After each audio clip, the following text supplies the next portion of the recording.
Olá a todos vocês! Eu sou a Cabo Bianca e estamos aqui hoje nos estúdios do BPTran para tratar de um assunto muito importante. Vou pedir licença a todos que nos acompanham para sair um pouco do assunto trânsito e falar sobre outro de tamanha importância.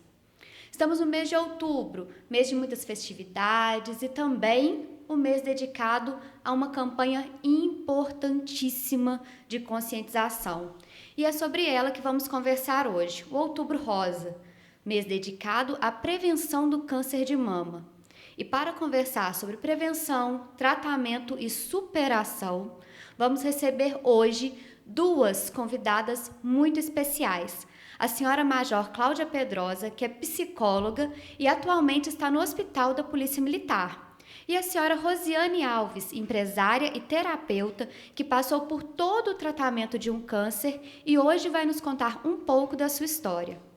Quero agradecer a disponibilidade e o interesse das duas em participar desse bate-papo e eu gostaria de começar explicando para todos que estão nos acompanhando, estão nos ouvindo, qual que é o objetivo da campanha Outubro Rosa.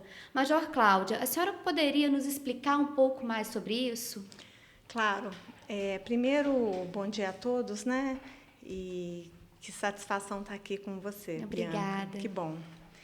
Então, é interessante a gente pensar um pouco no histórico dessa campanha, né? O movimento ele teve início em 1990, na cidade de Nova York, e se chamava Corrida pela Cura. A ideia era arrecadar fundos para uma instituição americana que realizava pesquisas de combate ao câncer. A Corrida pela Cura foi tomando uma proporção, inclusive mundial, que o mês de outubro foi instituído como um mês da conscientização nacional de prevenção ao câncer. No Brasil, a primeira ação aconteceu no ano de 2002, na cidade de São Paulo. O obelisco mausoléu ao soldado constitucionalista, no Parque do Ibirapuera, ele ficou todo iluminado de cor-de-rosa, marcando a importância da prevenção do câncer de mama. A ideia se espalhou por outras cidades brasileiras e, a partir daí, iluminar prédios ou monumentos transmitiria a mensagem: prevenção é necessário. Que bacana.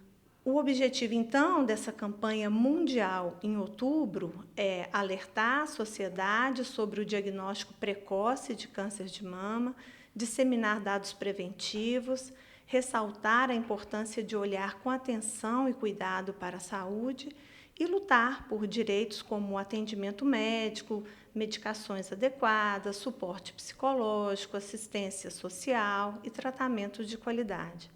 Durante o mês de outubro, várias instituições disponibilizam para as mulheres exames gratuitos de prevenção e disseminam informações sobre como fazer o autoexame e a importância deste para um diagnóstico no estágio inicial da doença. Muito importante. E então não é uma coisa muito nova, né? Já tem 30 anos aí de campanha e no Brasil, que é um pouco mais recente, mas que já se vão aí 18 anos, né? De 2002. É verdade. É muito importante a gente estar sempre ligado na importância do autocuidado e entender que a prevenção é sempre o remédio mais eficaz. Rosiane, você foi diagnosticada em setembro de 2015, né? Como que foi esse diagnóstico, essa descoberta? Então, eu fui diagnosticada aos 32 anos de idade e após ter o meu filho, eu sempre tive um cuidado um pouquinho ainda mais especial com o meu corpo, né? Ver o filho crescer, acho que é o sonho de toda mãe. Então, por conhecer bem minuciosamente o meu corpo, me tocar. Eu me tocava todas as semanas e eu faço isso toda semana. Toda semana eu tiro um dia especial e toco todo o meu corpo, consigo localizar se tem alguma coisa diferente. E a forma de você conhecer o seu corpo é uma das coisas mais importantes para isso. Porque quando você chega para um médico, se você conhece o seu corpo, você consegue passar para ele de uma forma bem clara o que realmente você está sentindo e o que está te incomodando. Sim. E foi o que aconteceu comigo. Eu consegui chegar para a minha mastologista e mostrar para ela que havia um nódulo na minha mama, que, na verdade, haviam 6 nódulos. Nossa. E que aqueles nódulos estavam me incomodando de alguma forma e que eles estavam crescendo. Como não apresentava, ele não apareceu na mamografia, ele não apareceu na ultrassom, eu, conversando com ela, pedi para tirar. E quando a gente tirou, veio o diagnóstico, né, uma semana depois, de um tumor muito agressivo. Eu tive 2 tipos de tumores na mama, um muito agressivo e um não tão agressivo, mas foi por conhecer o meu corpo. Então, quando você tem esse autocuidado e conhece o seu corpo, as suas chances de cura, e quanto antes, né, diagnosticado, por isso a importância do autocuidado, quanto antes diagnosticado, maiores são as suas chances de cura. O seu foi na fase bem inicial, então. O meu estava numa fase inicial, né? Era um tumor agressivo, mas ele era uma fase bem inicial. Nós pegamos ele, vamos dizer que a gente pegou ele quando ele estava pensando em começar a crescer, a gente laçou ele. É assim que nós começamos o tratamento dessa forma. Laçamos o seu tumor no início. Então, o autoexame, você conhecer o seu corpo foi determinante, né? Exatamente. Para o sucesso do seu tratamento. Exatamente. Manter uma rotina também de exames, né? Um acompanhamento com o médico, né? Um ginecologista. Se tiver alguma necessidade, ele vai te encaminhar para um mastologista e assim, caso, para um oncologista para um melhor tratamento. Nossa, muito, muito bacana. Senhora Major, e no caso, quando as mulheres percebem, né, essa anormalidade no autoexame, qual que é a orientação? Pequenas alterações na mama não significa que um câncer está se desenvolvendo, né? Mas a orientação médica é que qualquer alteração na mama, a mulher tem que se consultar com o seu médico. Né? Aí, no Foi caso, isso que Exatamente. né, ela trouxe aqui pra gente que fez da forma... a diferença. Da forma mais adequada. E essa sua descoberta, né, e o sucesso, essa descoberta precoce e o sucesso do seu tratamento, Rosiane, como que foi, durante o tratamento, a sua reação ao diagnóstico, a sua reação ao tratamento? Como que se deu esse processo, tanto clínica quanto psicologicamente? Bom, se eu falar que eu recebi assim, sorrindo como eu tô aqui, nossa, ele tá mentindo assim descaradamente. No primeiro momento, receber o diagnóstico não é fácil. A palavra câncer, ela tem um peso muito grande, né? Ela vem associado à sentença de morte, mas é você quem escolhe. Eu assino ou não, né? Sim. Os meus primeiros 15 dias de aceitação foi assim, só revolta. Choro. Eu não aceitava que eu poderia estar passando por aquela situação. Aos poucos você vai amadurecendo e vai entendendo que você precisa aceitar que você está num processo, mas que você vai sair dele. Você tem que passar por aquilo. Então, eu tenho que passar, não tem como. Eu tinha 2 opções. Ou eu sentava dentro da minha casa e ia chorar, ou eu levantava a cabeça e ia lutar contra o câncer. E eu escolhi lutar. Eu escolhi viver. Eu falo que uma das frases mais importantes que eu ouvi no meu tratamento foram 2. Uma veio do meu filho. Mamãe, eu vou estar sempre do seu lado. Nossa, não tem preço. Então, quando você escuta uma criança de 5 anos te falando, mamãe, eu vou estar sempre do seu lado, como que eu, uma mulher de 32 anos, não poderia estar do meu lado? Então, eu tinha que levantar minha cabeça e lutar. Não era só por ele, era por mim, porque eu quero viver. E a segunda frase foi do meu oncologista. Rose, nós vamos vencer.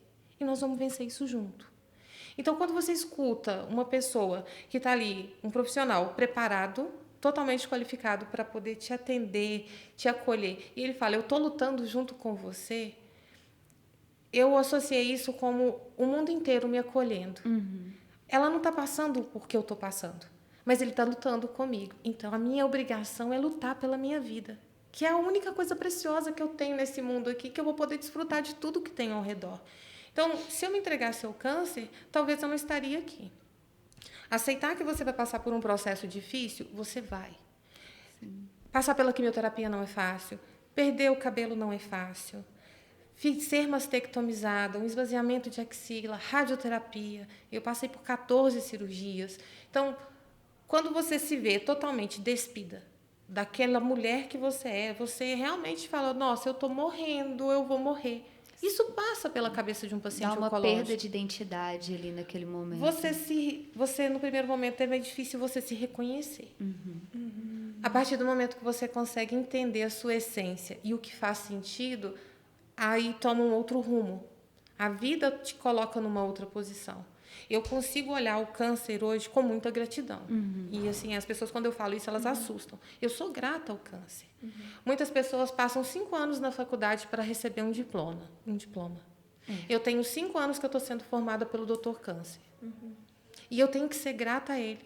Porque a saúde que eu tenho hoje, a força de vontade, a garra, a vontade de viver até os meus 120, ela não surgiu da noite para o dia. Eu precisei de um sacode do meu maior professor, que é o Dr. Câncer, para estar aqui. Então, o tratamento não é fácil, mas é possível vencer, sim, o câncer, com a sua força de vontade. E ela não depende apenas do outro, ela depende de mim. E é isso que eu acho que é o mais importante, você ter consciência de que é um processo difícil, mas que é possível, sim, ter uma qualidade de vida. E essa qualidade vai depender da forma como você vai se enxergar durante o processo. Na hora que você falou que o seu menino de 5 anos, né, falou que ia estar sempre do seu lado, eu, sinceramente, até arrepiei aqui. Eu tenho uma menina pequenininha, então a gente se vê, né, em algumas situações.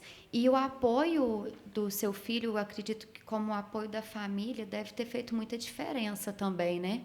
Para você passar por todo o processo e conseguir ir vencendo, né? Todas as etapas que você já passou. Com certeza. O apoio não só da minha família, do meu filho, de pessoas queridas e de pessoas que eu nem conhecia. Porque quando você chega diante de uma pessoa, como eu chegava às vezes, né? E eu percebia que as pessoas vinham assim, sem saber o que me falar. Porque realmente, nossa, ela está com câncer. Então, é assustador para o outro olhar para uma mulher totalmente desfigurada, né, sem cabelo, e já assusta e já pensa coisas, né, que eu acho que não tem como, todo mundo pensa isso. Mas quando as pessoas chegavam perto de mim, que olhavam para mim, elas não conseguiam falar, elas sorriam. E quando você sorri para uma pessoa, você não precisa dizer muita coisa. Às vezes você chegar perto de uma pessoa e colocar a mão no ombro dela, você está dizendo, olha, eu estou com você. Então, eu recebi muito esse apoio de pessoas que eu... Nossa, quantas mensagens eu recebi de pessoas que eu nem conhecia. Quantos abraços eu recebi, às vezes, passando na rua e chegavam perto assim e me abraçavam. Eu me lembro de uma cena que me marcou muito. Eu estava no shopping com meu filho e ele me pediu para comer um sanduíche. E eu já não fazia mais parte da minha alimentação. Sim. E a gente estava na fila, e aí uma moça que estava à frente, assim, e ela olhava para trás e eu percebi que ela queria assim, falar alguma coisa. E ela virou para mim e ela falou comigo assim, eu posso te dar um abraço? Você tá tão linda assim. E eu fiquei olhando aquilo, eu recebi com tanto carinho, e eu percebi tantas outras pessoas ao redor olhando, e eu falei, poxa, às vezes a gente está tão destruída num dia e vem de pessoas que a gente não espera. Sim. E é um olhar de admiração, né? De ver uma pessoa passando por um processo de superação. Exatamente. E a família, a gente tem que ter um cuidado muito grande com a família. Porque a família adoece junto com o paciente. Então, um paciente oncológico, ele precisa de cuidados? Precisa. Mas os familiares também precisam. E, às vezes, acabam que eles precisam até um pouquinho mais do que a gente. Porque o fardo não é leve. Né? A gente pode dizer que é uma batalha dura, incansável, e ela é por toda a vida. Eu não vou deixar de ser paciente oncológica simplesmente porque eu estou completando 5 anos. Eu vou ser sempre uma paciente oncológica. É fato. Então, você aceita... É uma parte da sua vida. É uma parte. Hoje, é como se fizesse parte totalmente, né? Porque antigamente eu não queria nunca ser uma paciente oncológica. Ninguém quer. Mas o câncer está aí para todo mundo. Fato. Não adianta eu bater no peito e falar que ele não vai bater na minha porta nunca, porque ninguém está livre. Mas a família, quando a gente recebe um diagnóstico, a família, ela desmonta praticamente com você. É como se todo mundo ficasse, naquele momento, todo mundo tivesse o mesmo diagnóstico. Quando você começa a se fortalecer, você consegue fortalecer a sua família. E a família é algo que faz toda a diferença em qualquer situação na vida. Verdade. Porque não adianta você buscar fora.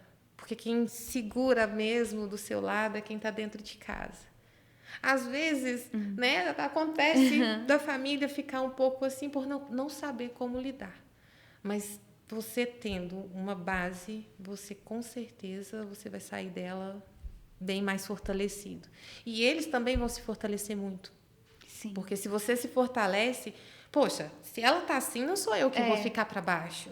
Se né? ela está assim, eu tenho a obrigação de estar ainda melhor para dar mais suporte. E é uma coisa, assim, é até difícil falar isso. O ano passado, no final do ano, em dezembro, a gente reuniu. E depois da morte do meu pai, a gente já não se reunia tanto, assim, não comemorava um final de ano mais como antes. Né? Falta alguma coisa. Sim. E aí, no final de ano, eu estava sentada assim, olhando os pássaros cantar lá na roça. E aí, minhas irmãs chegaram e falaram, eu posso te contar uma coisa hoje? Eu falei, pode. Eu tive tanto medo de você morrer.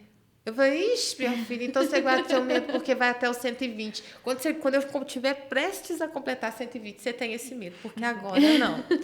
Porque realmente a família tem um medo da perda. Sim. E não sabe lidar, às vezes, com o diagnóstico e nem com a perda. Porque a gente acha injusto.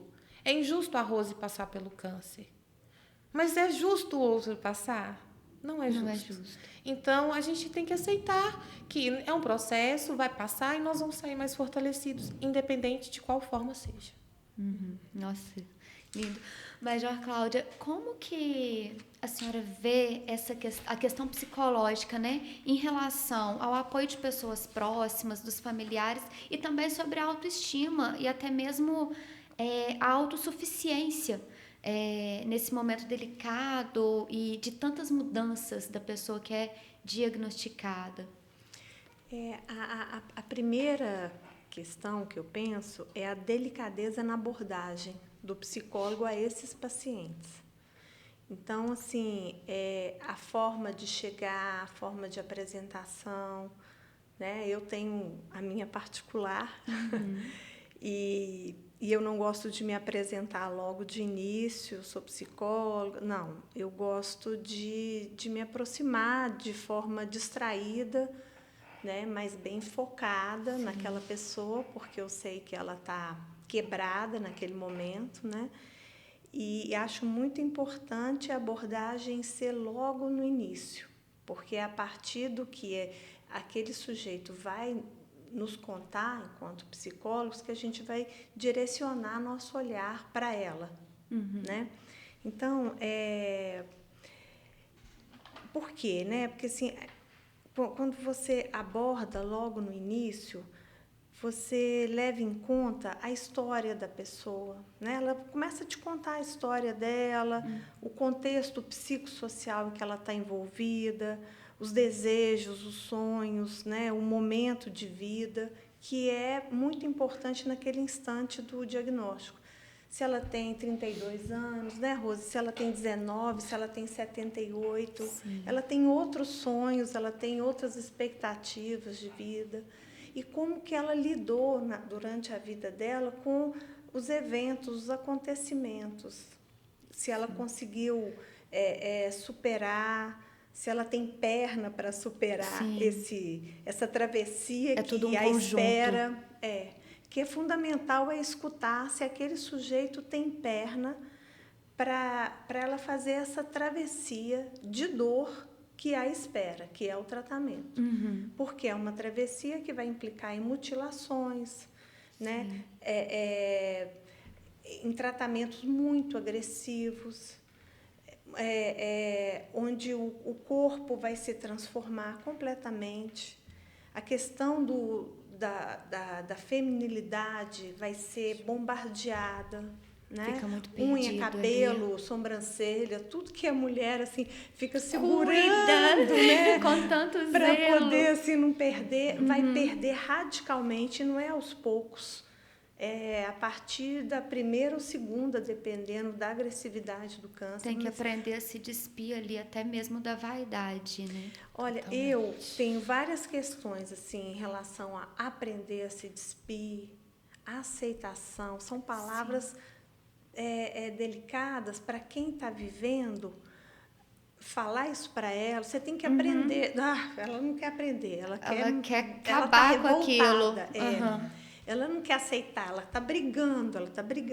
Então, o trabalho da psicologia é propiciar um espaço clínico para que essa pessoa possa brigar, né, com toda a revolta dela, colocar em palavras toda essa revolta dela, para drenar esse excesso de angústia que ela foi tomada, e aí então ela possa tomar posse, para que ela possa tomar posse do corpo dela, do jeito que ele está, e fazer alguma coisa com isso. Para que vai ficando mais leve também, né? Isso vai trazendo uma certa leveza durante o tratamento, né? E a questão da presença, né, dos laços afetivos, eu nem foco só na família, eu foco nos laços afetivos, porque essa pessoa ela começa a ficar muito ávida por laços afetivos, porque ela descobre ali que a mão do outro é muito importante nessa travessia. Então, é de uma experiência ímpar. Uma pessoa que passa por um diagnóstico desse, por um tratamento desse, ele tem um corte abrupto na sua vida rotineira. Sim. Então, ele vai sempre contar assim, eu antes do corpo, antes do câncer era eu, depois do câncer sou. Sim. Né? É sempre outra pessoa. E esse movimento é fundamental, porque ela tem que renascer, reinventar, se recriar, é tudo de novo, e é muito artesanal, é muito à mão e muito devagar, né? E por isso que o trabalho do psicólogo ele tem que ser com muita delicadeza, com muito cuidado, porque o sujeito ele está muito ferido e ele não quer mais informações, conselhos, ele não quer nada disso, ele quer cuidado, presença. Sim. E muitas vezes silêncio, né, Rose? Silêncio, né? Então, o trabalho do psicólogo hospitalar ou psicólogo oncológico é propiciar esse espaço clínico de silêncio, para que o sujeito possa, então, derramar toda a sua raiva ali, para que ele, né, consiga tomar posse do seu corpo, do jeito que o corpo está, e caminhar, e fazer essa travessia. Nossa, é realmente um processo, para mim até então, inimaginável, né? Mas que está presente aí na vida de todos, o que a Rose falou, todo mundo está sujeito a isso, não tem um carimbinho ali que vai falar você tem, você nunca vai ter, você pode, não existe isso, né? Ô, Rose, e o tratamento, você passa ali, né, pela parte cirúrgica, pela parte mais agressiva, mas ele é contínuo, né? E como que é depois dessa parte mais crítica, como que é depois desse tratamento? Então, quando nós somos diagnosticados, né, nós temos um processo, né, e esse processo do tratamento, de como vai ser desenvolvido ao longo da vida, vai de acordo com os resultados obtidos a partir da quimioterapia. Então, se eu tive um bom resultado naquelas sessões de quimioterapia, eu vou ter uma sequência. No meu caso, eu tive sessões de químio, cirurgias seguidos de... eu tive químio, cirurgia, radioterapia. E, na sequência, eu faço uso hoje da hormonioterapia, associada a algumas outras medicações que eu tenho que fazer o uso constante, né, contínuo. Durante o tratamento, a parte mais pesada, para mim, foi ter que ficar sem fazer atividade física. Foi a parte mais pesada. Por quê? Muita gente fala, eu senti muito na químio. Sim. Eu não senti muito na químio porque eu não parava. Eu saí da quimioterapia e continuava movimentando. As cirurgias foi o que me pegou, porque eu tive que ficar parada. Você tinha que ficar, você não tinha opção. Então, eu não tinha outra opção. Mas cada organismo, cada pessoa vai reagir de uma forma. O tratamento, após passar por esse processo, que são os primeiros, vai ser definido se você vai ficar durante 5 anos em hormonioterapia, 10 anos, ou qual vai ser a outra medida que vai ser tomada. Depende muito da forma, do tipo de tumor, da forma como você foi diagnosticado, precocemente ou um pouco tardio, mas todo o seu tratamento ele vai depender de uma série de conjuntos, né? De uma avaliação do seu mastologista junto com o seu oncologista, porque trabalham em grupo. A forma como o tumor se desenvolveu, se ele não desenvolveu, se ele reagiu àquela quimioterapia, se ela foi suficiente ou se vão ter que entrar com outras medicações.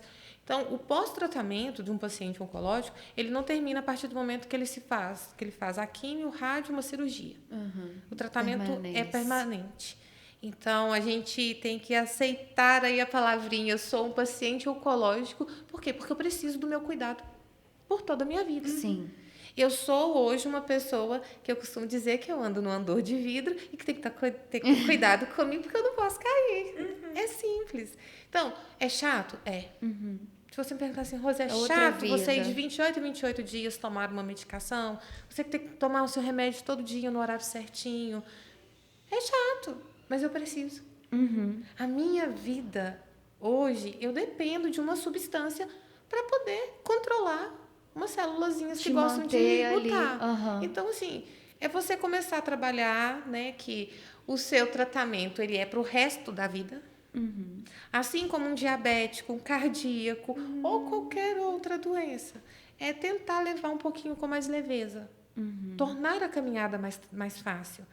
Porque já é dificultosa. Então, se eu for ficar pensando, nossa, daqui 15 dias eu tenho que tomar medicação de novo. Você vai ficar sofrendo os 15 dias e chegar no dia você ainda vai sofrer mais porque é doloroso. Nossa, mas é tão chato. Gente, eu falo assim, de todo meu coração. Eu chego no Oncocentro, não tem coisa mais gostosa do que chegar lá. Hoje eu falo, é minha segunda casa. E tornou-se a minha segunda casa. Os profissionais que me acompanham são amigos. Sabe? É de sentar, é de bater papo. Eu chego, eu quero abraçar um. Agora não pode, né? Por causa da pandemia. Mas eu falei que eu não vejo a hora de acabar. Por quê?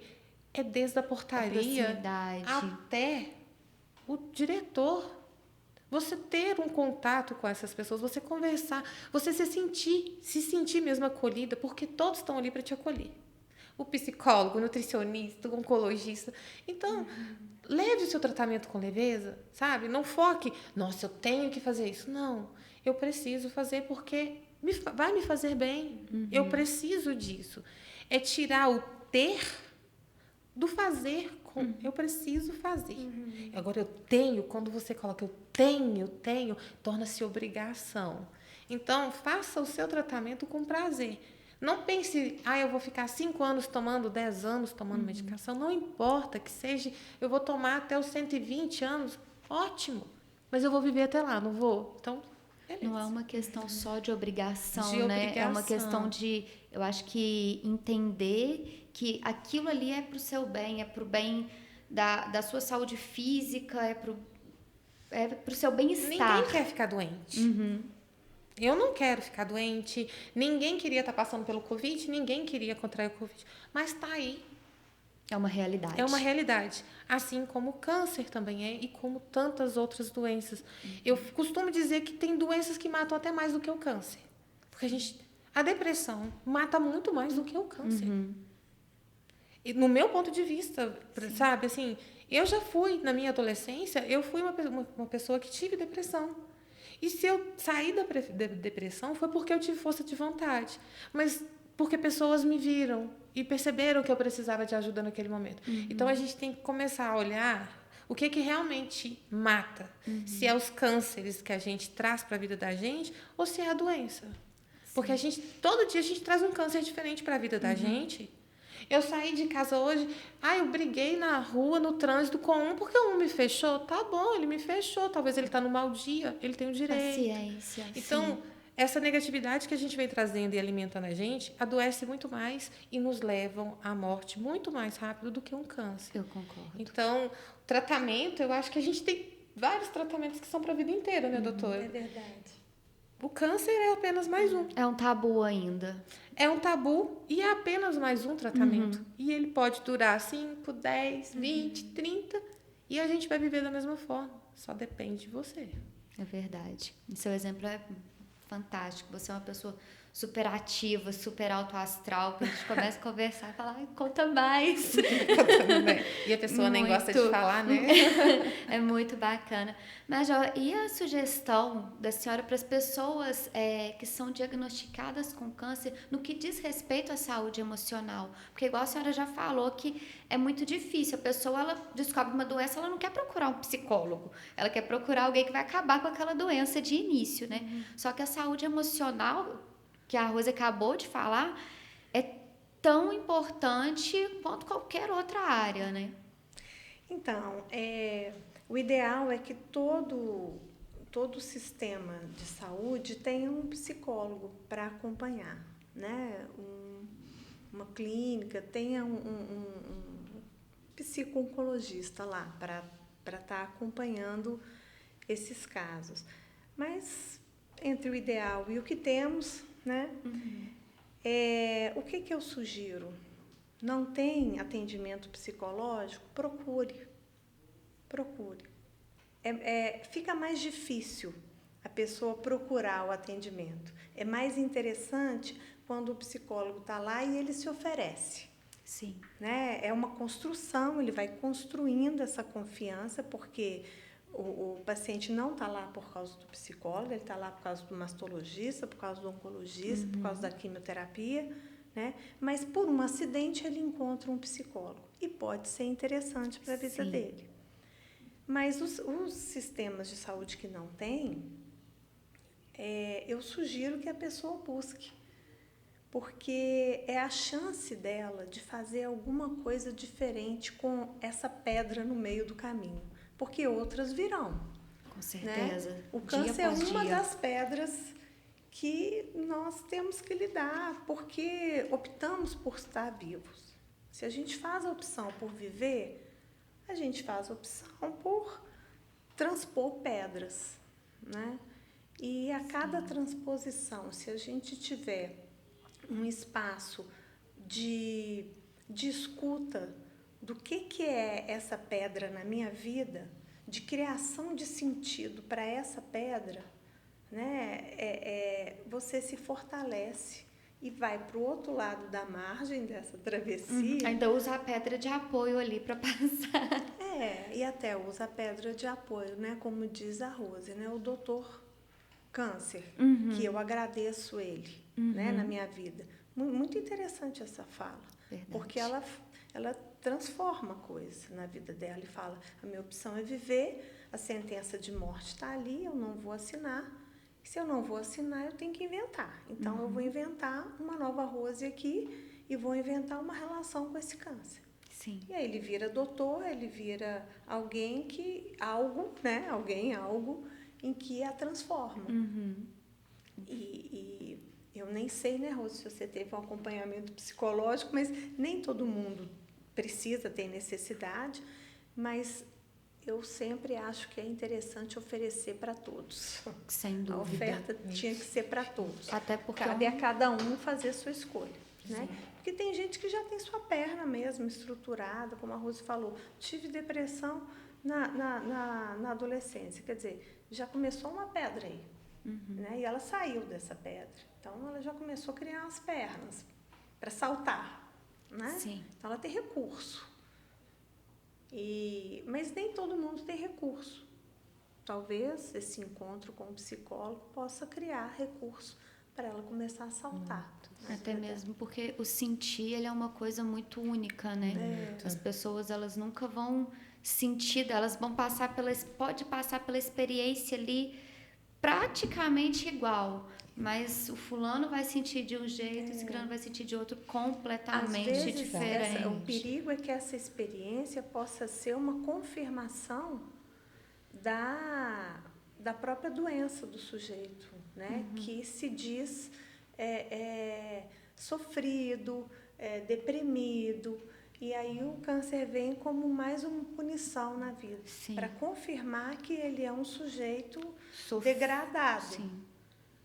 sendo que a gente pode transformar esse câncer em outra coisa. Quer dizer, está na nossa mão, está na mesa exposta o que você vai fazer com esse câncer. Você pode pegá-lo como algo que confirme que você é alguém assim degradado mesmo, que merece punição e tem que sofrer, ou tá lá que você merece viver uma outra vida, que você vai se reinventar. É uma fase de transformação, É, porque tá na mesa, aberto para quem essa quiser. coisa da transformação, eu imagino que quando a pessoa recebe o diagnóstico, as prioridades mudam, o objetivo de vida muda, tudo muda, né? Então, é realmente uma transformação.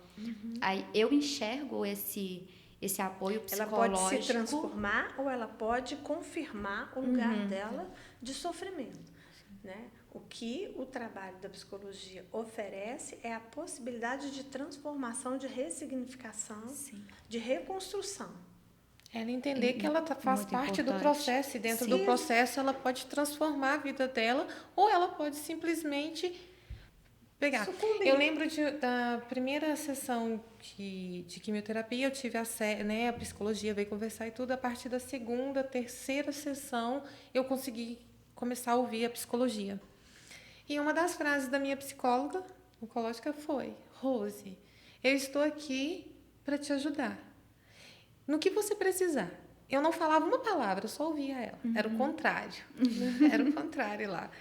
E uma das frases dela foi isso: durante o caminho vão te oferecer várias bengalas. Apoie nelas. Não tenha medo de segurar. Então, eu fui pegando cada dificuldade, cada não, cada obstáculo, cada ensinamento do professor Câncer, colocando e fazendo de trampolim. Mas o psicólogo, um profissional do seu lado, te ouvindo e você conseguindo colocar para ele aquilo que às vezes você não consegue colocar para sua família. Sim. Porque isso que eu acho que é muito importante. Principalmente, né, o psicólogo ele tem muito essa função ali de ser pai, mãe, irmão, amigo e muitas vezes a única pessoa que vai saber coisas que ninguém nunca vão saber. Verdade. Porque os seus medos você não vai abrir para todo mundo. Principalmente para a família. Então, Ou o para as psicólogo pessoas, tem né, para os amigos mais próximos Eu ali. até ousaria dizer que principalmente para você mesma. Exatamente. Né? Existem medos, receios que a gente não fala nem pra gente, porque nem às vezes a gente Tá preparado para sabe ouvir direito. Não quer nem acreditar Então, que aquilo o é real. espaço clínico ele vai te provocando para que você consiga formular em frase esse medo que está oculto. Né? Isso é que alivia. Quando você consegue formular isso, é tranquilo, algo drena ali e você então fica mais em paz e mais fortalecido para poder lutar. Então, às vezes, não é porque você não vai dizer para o seu familiar ou para o seu médico, não, é porque você não consegue verbalizar para você mesmo. Então, o espaço clínico ele tem que arrancar isso aí. Ele tem que possibilitar essa drenagem. Um maior entendimento, né? Por isso, então, Rose, que eu acho assim, que o psicólogo ele não pode ser amigo nem pai nem mãe, porque amigo, pai e mãe não arranca isso de ninguém. Então, mas o psicólogo a gente vê... é pior. Ele é bonitinho, uma gracinha, mas ele está enfiando a mão no seu pensamento. Às vezes né? eu olhava para minha psicóloga e falava com ela me puxava a orelha, eu falava: hoje é meu pai. Porque às vezes você consegue, né? Faz umas barras, né? Uns limites. Não, é verdade. Então você consegue, por exemplo, algumas coisas que você tenha certeza que você ouviria do seu pai, mas você, por medo ou por receio de não saber conversar e diferir, você vai falar com o psicólogo. Ele vai te falar da mesma forma, ou talvez de uma forma mais doce, mais na puxada. Mais sutil. Como seu pai falaria. Então, Sim. assim, você tem que ser amigo, sim, e é extremamente importante. Eu faço acompanhamento psicológico até hoje. Meu filho faz, e eu falo, eu não abro mão. Eu não abro mão, porque é uma bengala que a gente tem.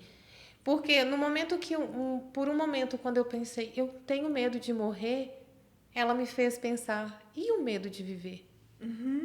Entendeu? Então, assim, Eu tenho medo de morrer, mas e o medo de estar viva? Por que eu não tenho medo de estar viva? A vida tem várias coisas que te afrontam todo dia e você pensa assim, poxa, eu vou dar conta disso? Então, às vezes é mais difícil viver do que morrer. exatamente. Então, assim, o psicólogo tem uma função extremamente importante no tratamento. E é como a doutora falou, infelizmente nem todo mundo tem acesso. E muitas pessoas recusam esse apoio. Mas se todos entendessem a importância de caminhar junto, talvez teríamos resultados bem melhores. Porque uma das coisas que eu falo, não adianta você se olhar no espelho e se achar linda por fora, não adianta você se olhar no espelho e falar, sou um mulherão por fora, enquanto o seu interior está destruído, a sua autoestima está baixa, e você tenta mostrar para a sociedade uma capa que você não é. E essa capa ela vai quebrar. É como tem uma frase que eu gosto muito de usar e eu sempre falo muito isso com as pacientes que eu acompanho. Não viva no palácio e no castelo. Viva na sua cabana. Porque ter uma fachada linda, maravilhosa de um castelo é muito fácil, principalmente durante um tratamento. Mas é na cabana que você vai chorar. Então, esse suporte que você precisa para viver na cabana, ele tem, é desses profissionais que a gente tira essa força. E uma hora ou outra você vai ter que vai precisar da ajuda dele. Então, não adianta você insistir e protelar, porque ficar resistente. É verdade. E qual o recado que você deixa para as mulheres que foram ou que são diagnosticadas com o câncer de mama? Olha, eu queria muito poder dizer para todos que a partir de hoje ninguém mais vai ser diagnosticado. Era o meu sonho. Se você perguntar qual que é o seu sonho hoje, Rose, era não ver nenhuma mulher, nenhum homem, porque o câncer de mama também acomete homens, né? Então, conhecer, se tocar também, os homens, isso é muito importante para eles. E às vezes a gente acaba deixando, né, foca só na mulher e esquece esse lado do homem. Mas, infelizmente, a cada 10 mulheres, uma é diagnosticada. Né? Se a gente pegar aí, né, espera-se ainda que sejam diagnosticadas dentro de um mês mais de 400 mulheres. Isso numa região pequena, vamos dizer. Então, não vamos levar para o mundo, não, para não ficar muito triste a notícia. Eu queria muito isso, que não existisse mais o câncer. Mas, infelizmente, é algo que ainda está um pouquinho longe de nunca mais existir. Cuidem de vocês da melhor forma. Se amem, se aceitem mulheres fortes, vencedoras, da forma como estiverem. O cabelo faz falta muito. Sobrancelha faz falta demais. É o molde do rosto, é a sobrancelha, o cabelo. A mama, você ser mutilada. É difícil perder a mama? Sim, eu perdi a minha mama, fiquei 1 ano e meio sem mama. Não me senti menos mulher por isso. Se amar todos os dias não é apenas você entrar em uma roupa bonita, não é apenas você andar com o cabelo sempre arrumadinho ou maquiado. Se amar é você ter coragem de tocar o seu corpo, de conhecer o seu corpo, de mexer nas suas feridas, de procurar uma ajuda, de tratar a sua saúde mental e emocional. É não ter medo de procurar ajuda. É não ter medo de dizer para o outro que você se ama e que você pode amá-lo também. Isso, para mim, tudo é autocuidado. Porque quando eu consigo realmente amar meu próximo, de coração, é realmente nesse momento que eu sei que eu me amo. Porque eu só consigo oferecer aquilo que eu tenho dentro de mim e que realmente transborda dentro de mim. Eu não posso te estender a mão e te oferecer R$100 se eu não tiver R$100. Então, isso serve para sentimentos também. Sim. E amor próprio não é egoísmo. Se cuidem, procure um médico. Achou alguma coisa de errado no corpo ou incomodou alguma coisa? Procure um médico, ele vai te orientar para qual médico você vai. Não quer dizer que eu achei um nódulo na minha mama que é câncer. Quebrar o tabuzinho daquela doença, o câncer mata, o câncer isso. Gente, nós não vamos conseguir nunca quebrar esse tabu. Nós só precisamos entender. É uma doença que, infelizmente, vai acometer homem, mulher, criança, adulto, idoso, branco, negro, rico, pobre. Ele está para todo mundo. E ninguém vai sair dela diferente. Eu não sou uma heroína. sozinha. Eu sou uma heroína. Eu venci o meu dia de hoje. Eu venci o câncer que eu tive. Eu passei pelo câncer. Pronto, ele ficou lá atrás. Hoje o que tem aqui é a Rose. Ela vai sempre ser uma paciente oncológica e eu sou grata ao professor Câncer por isso, porque ele me trouxe um autocuidado muito grande. Sim. Eu nunca vou deixar de ser a Rose que eu sou. Eu vou continuar sendo a paciente oncológica, sobrevivente do câncer e vivendo cada dia da minha vida intensamente. Vivam o dia de hoje de vocês, não como se fosse o último, mas como a nova oportunidade de escrever a sua história. Sim. Ser protagonista da sua história. É poder, de alguma forma, atuar no palco da vida do outro. Com certeza. Então, cuidem-se, se toquem, se amem muito. Obrigada, Rose. É muito bom a gente poder tratar de um assunto tão sério com essa leveza que a gente conversou aqui hoje, né?